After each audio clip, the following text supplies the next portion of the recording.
This event, just like any event in Guild Wars 2, dynamically scales. So as more players show up, this boss is actually going to get more difficult to stay at the same difficulty level. So no matter what, the fight is exciting based on the number of people that are there. 20, 40, 80, 100 people, this fight will scale up in difficulty for all of them. And this boss comes with a whole lot of different layers and mechanics to it. So first off, you'll notice this giant guy walking at us right there who just exploded. Those are bloated creepers that the dragon summons, and they are huge undead abominations that the players need to try to kill. And these bosses are going to walk towards you, and they're going to wind up and explode and send poison flying everywhere and kill everyone who's nearby. So you need to kill these guys before they get too close to you. Now the dragon summons what you can see behind you are these large bone walls. And he summons these walls to protect himself from the turrets that are in the background.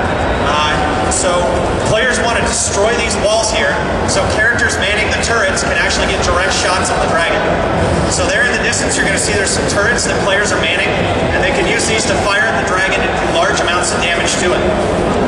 Now the whole time players are on these turrets, there are waves of undead that are coming in from the side, attacking the turrets and trying to destroy them.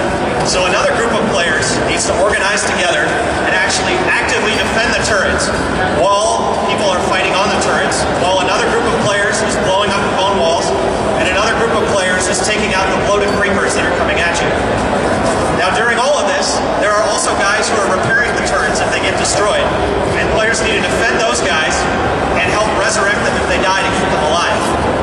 So as you can see, this battle has a whole lot of different layers to it, giving the players choice of how they want to play the game, what kind of character they want to play in this battle, and giving them a lot of roles that they can switch between while they're actively fighting the dragon here. Now there's one final piece to this battle, and you can see it counting down right now, and that is the Asura Mega Laser, and we're running towards that right now.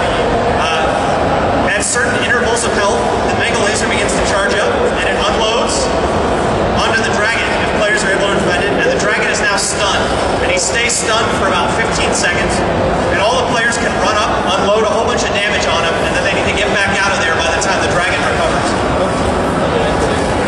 So you can see the Mega Laser is charging again already, and players need to defend that laser so he can get another shot off. So that's one more layer to this large boss fight that's going on. And as I said, there could be hundreds of players running around doing this event all at the same time, all in different parts of this battle, doing the different layers to the battle that have been set up for them. You can see it looks like there's a good 30, 40, maybe 50 players running around in here right now fighting the dragon. As people log on to the machines here, there'll be even more joining in. So there's a bone wall the dragon is summoned to help protect himself from the turrets. And as the fight goes on, he starts to summon more and more bone walls to make it harder to take him out.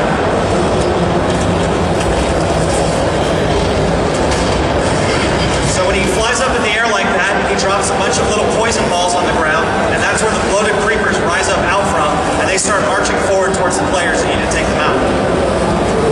So one final mechanic that you'll run into in this battle is there are little tendrils, which are fingers of the dragon that he summons up from the ground. And the little tendrils will grab players and they will fling them back towards the dragon where the dragon devours them.